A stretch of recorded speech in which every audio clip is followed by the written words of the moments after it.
We've got another penny box hunt today. This box comes all the way from Maryland, and it's from Mint Miser. Now, this was not a planned trade. I went to my P.O. box the other day and found that I had a priority box in it, and within that box was this penny box. Mint Miser. Very cool of you to donate me a box of pennies for this hunt, especially since I've never hunted one from Maryland.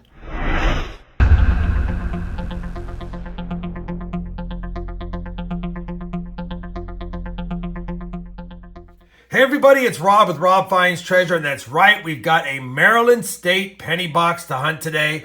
These are the type of boxes that I only get from my Chase banks and occasionally from my B of A's. I don't get these kind of boxes too often, but I'm very fond of these kinds because a long time ago I did have a box just like this that had an Indian Head Scent ender. The first and only Indian Head Scent ender that I've ever found.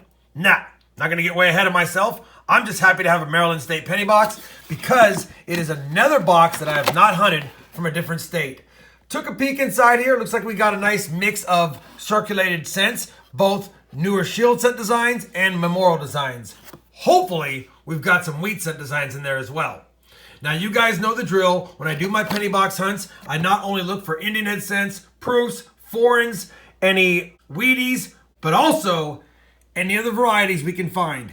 Now, coming from Maryland, I would suspect that this box will have predominantly Philadelphia minted scents, and that makes me happy, like I've said in previous videos, because the vast majority of scents that I hunt for varieties do come from the Philadelphia mint.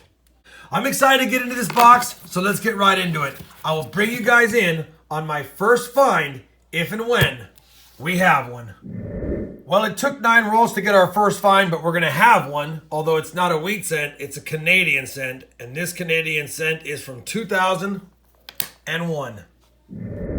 Roll number 12 of the Maryland box, and we finally have our first wheat scent.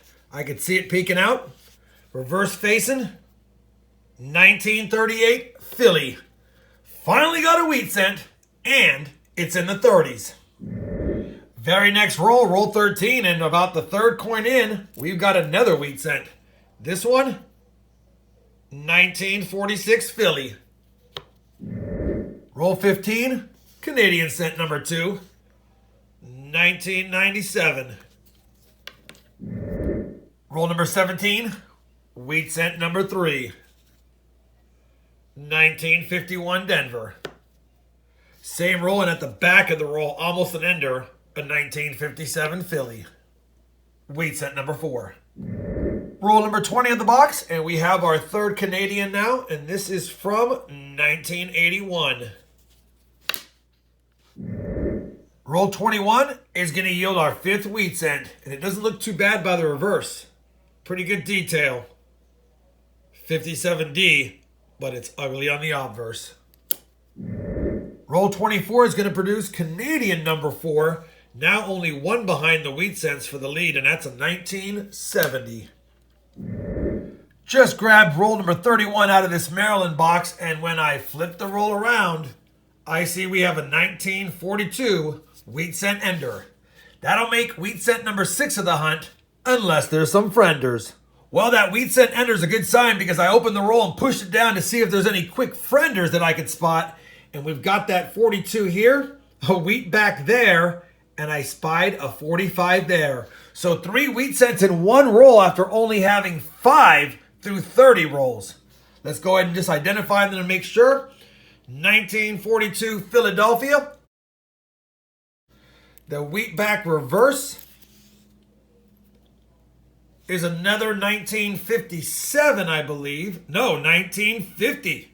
Even better. And then the third one of the hunt is that 1945 we saw. And I guess I should say the roll, not the hunt. 1945 Philly. Can't get mad at that. Now, 8 wheat scents. I'll comb through this roll and see if there's more. But that makes the box much better than it just was. Roll number 32, and we're going to have wheat scent number 9. This one is a 1956 Denver. And since it's a Denver, we'll check for any of the RPMs, which I do not see. Either way, a 1956 D found in the box. We'll take it. 9 wheat scents, almost at double digits. Roll 38 and double-digit wheat cents is going to be a reality because facing us is a 1955 Denver wheat cent. We'll take it. Roll number 40, wheat cent number 11. It's going to be a 1941 Philly, I believe. I think it's just a Philadelphia, and we'll check it for any doubling, even though it's absolutely toasted. And I don't think we'd see anything anyway, but I don't see any doubling. Either way, 1941, wheat cent number 11. Well, I just grabbed 41 out of the box, opened it and flattened it out, and the second coin in, almost an ender, is a wheat cent, and it's going to be a dozen.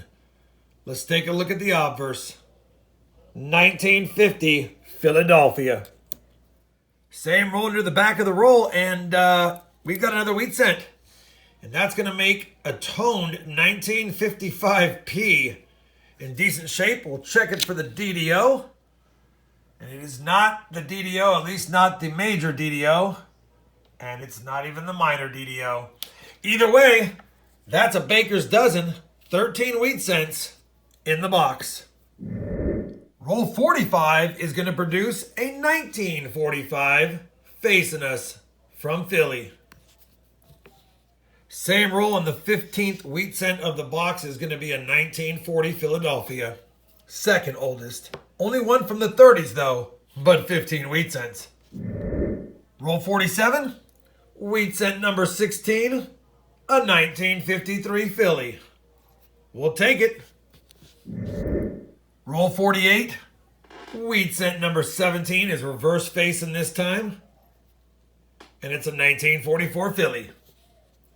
Well, that's all she wrote from that Maryland penny box, and you know what? It was a great box. We got 17 wheat cents in that box, 9 from the 50s, 7 from the 40s, and 1 from the 30s, the oldest one being that 1938 that we found in the beginning and never found anything older. We got 4 Canadians, 4 59s, and 1 nice 1964D, no 69S's. We almost filled the copper cup. It's about 80% full. I'll take that all day. And at the end of the day, I want to thank once again Mint Miser for this Maryland penny box. It was the first one I've ever hunted from Maryland, and it produced pretty nicely. I thought I would see some varieties, maybe a wide AM, but we didn't find any, and that seems to be what's going on lately. Even though I'm getting a lot of coins scoped, I'm not finding as many varieties in my penny boxes like I used to back in the day, but that's a good sign. That means you all are pulling them out of circulation and keeping them for your collections. Hopefully you guys all enjoyed this penny box hunt from the state of Maryland. If you did, I'd appreciate a thumbs up.